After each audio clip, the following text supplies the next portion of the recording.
大家好，我们是来自 MRA Siswa 的志愿者，我们是来教这些小孩子如何 public speaking， 就是在大庭广众如何讲话，然后 present 东西。今天我们上的是如何辩论，所以我们等下就会教他们怎样辩论，然后让他们实习一下如何辩论。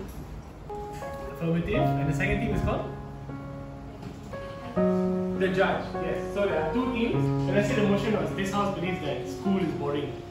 Agree, so you must agree that school is boring. If you're the affirmative team, same thing, right? And then second part, but you cannot give your arguments of your own. Okay, so what were the definitions last week?